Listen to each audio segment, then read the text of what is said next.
Good morning, everyone, and thanks very much for coming to this panel session. We're looking today at how the digital strategy of FC Barcelona fits into the overall marketing strategy of the business.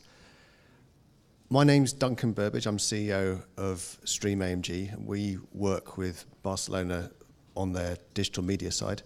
And with me is Roger Gasteau, who's head of digital products at FC Barcelona. Good morning, and thank you for inviting us to this panel, Duncan.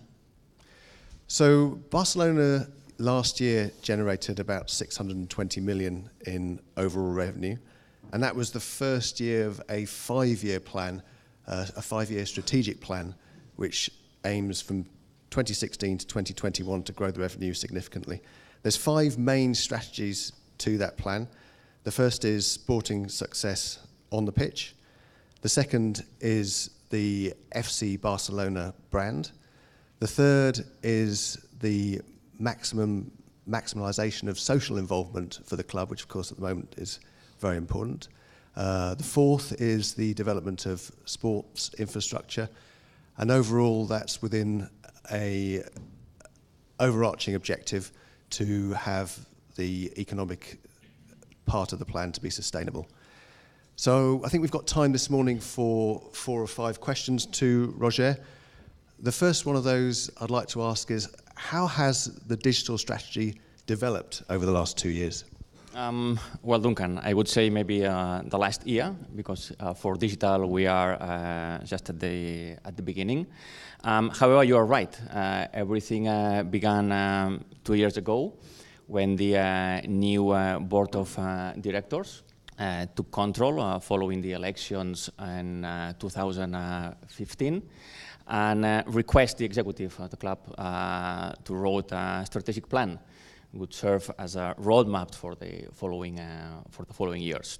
So the strategic plan was approved and was presented in November 2015, and defines very clear the club's mission, which is to be the most admired, loved, and global sporting institution, and also defines the strategic areas or lines, as you said.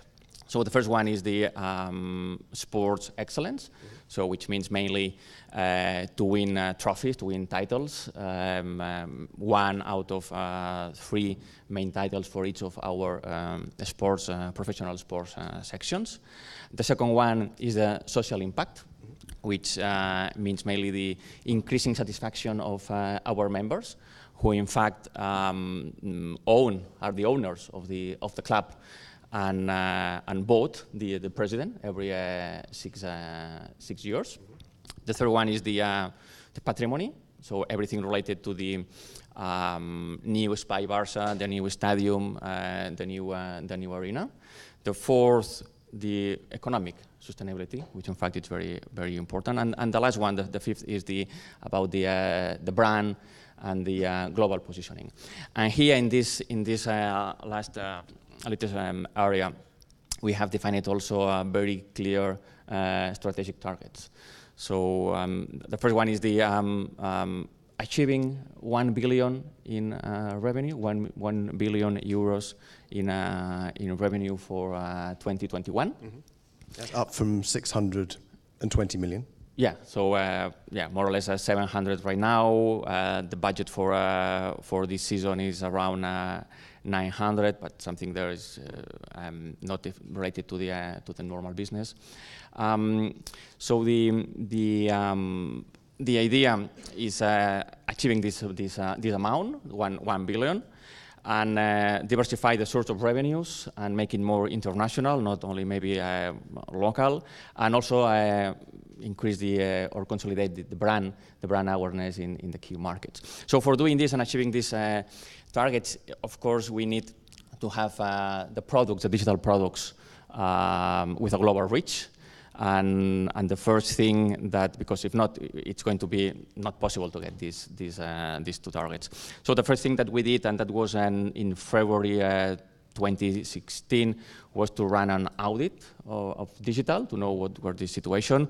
We worked together with 7 Leagues, which is a sports consulting quite well known, and took 3 months, more than 50 people involved in workshops, and after that we got some important conclusions. Maybe the 2 main ones were that no overall strategy existed in that moment, so we had to prepare one. And also the digital was spread out across the club in several departments, reporting to different bosses. So one of the first things that we did, it was putting everybody working on digital in the same place, in the same office, and reporting to the to one boss.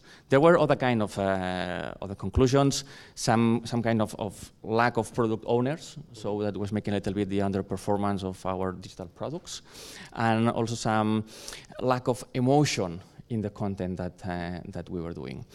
So that was not the best situation in order to help achieving the objective that were in the strategic plan.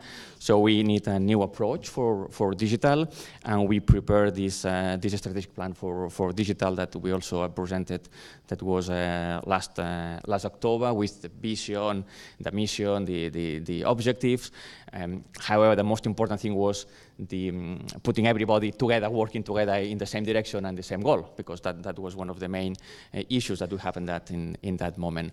And the vision was very clear. It was to be number one on digital. We didn't know exactly who was number one on digital, but we were sure that we were not, right. and probably we are not yet. Yeah. But we are going to do, and we are going to be, and we want to be number one, putting the fans first, which means also focusing on the fan experience and make the fans feel or be part of Barcelona. So we also define priorities in this plan, and the mission. The first, it was world-class products. So using the best in technologies, and here that's the reason why we have started with rebuilding the new web and the new app for Barcelona. And important here is that we are doing both at the same time. Maybe in the past we have been working with the app and the web separately, and the roadmaps were not maybe aligned. And right now we are doing together, and both roadmaps are aligned. So this is important. But having the new app and the new web, maybe it's not enough, because we are going to build. We're going to have a nice container, but this container maybe is empty. Mm-hmm. So we have also to transform the content. This is another important priority, as well as having a new approach to the fan relationship management. So maybe a little bit be more sophisticated and beyond the volume and just only getting volume is just how we approach the fans and the customer or the fan experience around our products. Keep an eye also on the emerging areas like VR or esports, for instance. And the last one, but very important, is also create this digital culture of excellence across the club. But the first thing, and just to finish maybe this last question that maybe is a little bit long, my answer, sorry, but it's just putting everybody working on digital in the same place, working all together and reporting to one boss. I think is one of the most important steps that we have done until now. Yeah, that makes complete sense. And I think that reflects the increasing value in IP. I think certainly from our perspective, we've seen IP and the amount of money that can be generated via pay-per-view for live events starting to rival broadcast, and in some cases surpassing broadcast. How has that increasing value of digital reflected the way you deal with sponsors at the club? Well, that's clear. As the value of the digital assets are increasing, so the club has to focus on these assets that, compared to the more traditional offline assets, digital assets has no restrictions or has less restrictions. So in fact we know that the value is increasing because we are measuring. We are measuring this value, and we are showing and sharing the value, the media value with our sponsors. Can you say something about those means of measurement? There are several ways of measuring this, and in fact there are several sources that we are using, and it's not always as some placements on your app or in your website that maybe a social post. So there are, and in fact it's a mix of different measures that we give to our fans, our sponsors, this value. But on digital we can create new products, and creating these products we can give more value to our sponsors, and they can be more present, and the brand association and the brand. In fact, the brand association, that's what we are selling to our sponsors, is increasing. And the way we are dealing with all these changes on the digital assets is we're dealing differently. So we have to work together with the sponsorship manager. And the digital products that you create, will you take them separately to the sponsor, or do they tend to get wrapped into an overall sponsorship deal? I would say that we are working in like an agency. It's an agency approach where we have the partner brand, we have the brand agency, and we have ourselves, and working in collaboration. It's a kind of a triangle, just thinking, creating, developing, executing new ideas, and creating new products.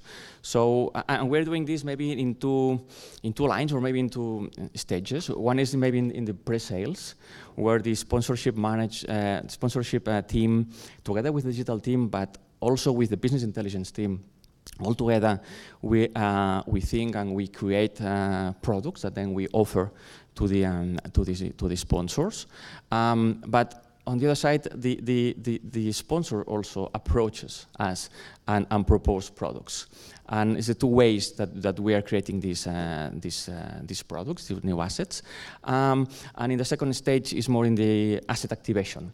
So here is the digital team who supports the sponsorship key accounts regarding everything digital, everything digital assets. So our digital team is in CC in any communications with our sponsors, and directly manage this digital asset. And even for more pure sponsors, is directly the digital team who is managing. It's a kind of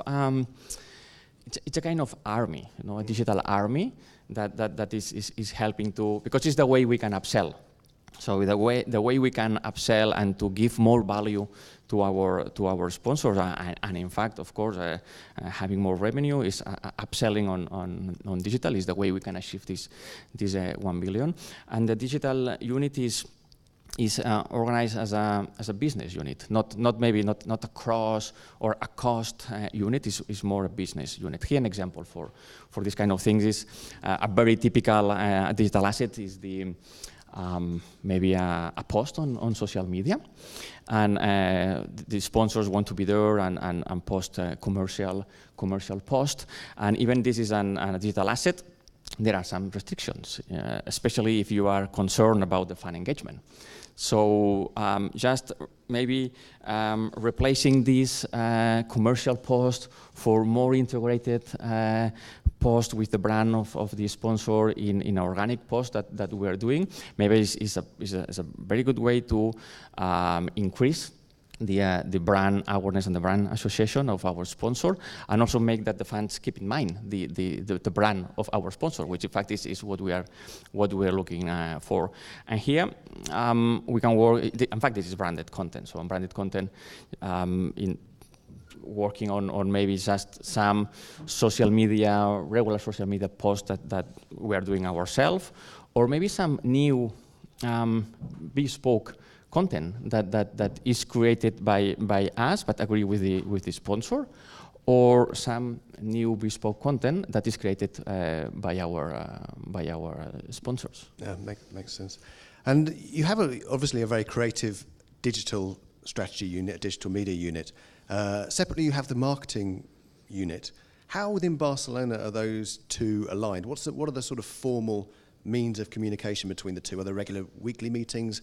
Is there just an informal dialogue that goes on? How do you keep digital together with marketing? Well, it's what I've told you. Is working in a agency approach. Is that? It's not weekly or formal meetings once a week. It's just dealing directly both together the relationship with the sponsor. And you sit together and you'll go in to see a sponsor together? Yeah. That's the idea, and when the sponsor come to see us, we sit all together. So we have a specialist for digital, and we have a specialist for other kind of assets. So this digital army is people that is the best place for doing this job, because they know the state of the art of digital. They know the limitations that sometimes we have for digital, and working together in this agency approach and all together is the way that we're upselling and we're increasing the value to our sponsors. Understood. And with the speed of publishing and the availability of social media and also the reach of social media, there's obviously an increased risk that your number one area of the strategic plan, the brand value of Barcelona, can get diluted. How do you combat the risk of putting out the wrong video and the wrong message onto social media? Well, this is probably is not only about social media. It's about the content that we are producing for social media and also for our own properties. And here I think that we haven't reached the level of transformation that we need for really achieving these strategic targets in terms of audiences and in terms of the 1 billion. So we're producing around 300 in-house pieces of content every month, which plus, if you want, the content produced by our TV channel. It's a 24 hours linear TV channel, mainly in Catalan and in Spanish. But probably the content this content is not for the moment, maybe the right to engage the user. So of course, the danger of not doing this on the right way is not achieving the strategic targets. So we are not going to engage the fans, and without the engagement of the fans, we are not going to reach the revenue and the upsell that we are expecting on digital. So that's the reason why we are transforming the content. And it's one of our priorities in the digital strategic plan. And here the idea is moving from more formal news to the entertainment. Right. So there's a sentence that I like a lot to say, that it's a kind of becoming the HBO of the sports. So really producing that content that we can engage the users and the fans and entertain them. So the idea is not maybe just competing with other football clubs in creating content, is just having in mind some entertainment companies, right, like Disney or HBO. So, and doing this, for doing this, probably we have to, that we have to also change the tone of voice of the non-Catalan. So maybe for the Catalan and the Spanish content, we can keep it a little bit more corporate and more official, but for the other languages, we have to be more cooler, more relevant, and really produce and speak to the fans in the way that they are expecting, no? And we have to do that also, keeping our values, because we can retain this humility or the effort or the ambition without being dry or boring. It's a kind of defining, if you want, a digital style of play, a little bit in the same way that the players are doing on the field. We're getting a little short of time. Are there a couple of examples you want to show which regarding this last question, I have prepared just a very short example of this content transformation that I think is interesting. It's we are producing some content series of it's 10 minutes each piece. It's a weekly piece that we're preparing for some of our partners in the state. And the idea here is a mix between the recap, highlights, football players, plus lifestyle and it's a mix, and I would like just 3 minutes of this show. I would like maybe to show the video.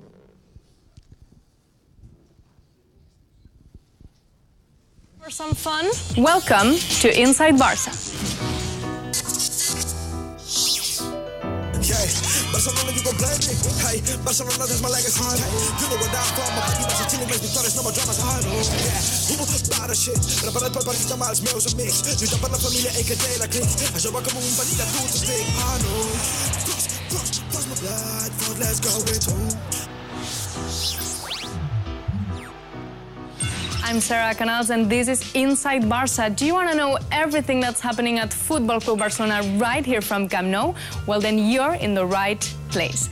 We're back from the international break, so today on the show we're going to talk about Barca's previous games, and a lot of our players qualified for the World Cup with their national teams, so we're going to check how they celebrated it on social media. Also on the show we went to a Patch and Sam & Sam's concert. We're going to see how it went, and we're going to talk about Barca's next game. But today we've got some really good news. We'd like to congratulate Leo Messi and Luis Suarez for their nominations for the 2017 Ballon d'Or Awards. Guys, all our support from here. But let's get inside Barça now with a very special visit here at Camp Nou. He's from the States, and I'm sure you all know him.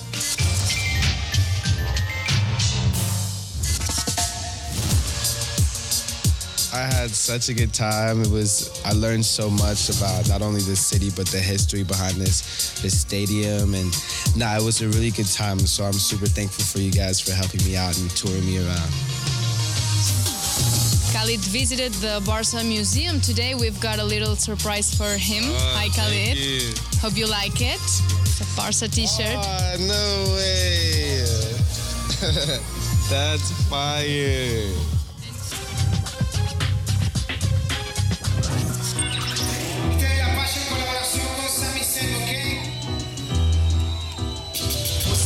What's up? So we're right here in Barcelona, Sala Bikini tonight. Woo! Inside Barça, represent Hey, Barcelona, you gon' blame me. Hey, Barcelona, that's my legacy. Hey, you know where I'm from. My body was a chilling, mas vitórias, no more dramas. Yeah, para shit. Preparado para partida mais meus amigos. Luta para a família, em cadeira, clique. A jogar como bandida, tudo big. Cross my blood, for let's go with home. Cross my blood, for let's go with home. Poppin', Sam & Sam's, BMD, my people. Barcelona. Bro, hey, tell us. That's sauce, bro. Well, that was a party, and Mike, we missed it. Yeah, I think my invitation got lost in the mail. Well, we'll definitely go next time, and time to talk about Barca's next game. Well, this kind of content maybe it's not new for some of you, but because maybe we can find this content maybe on YouTube, produced by some YouTubers. But maybe here the new is that is official content, and it's produced by us. So this is one of the examples that when we're talking about the content transformation, we are trying to do, and not only for social media, but also for our own properties. Fantastic. Just time for one last question.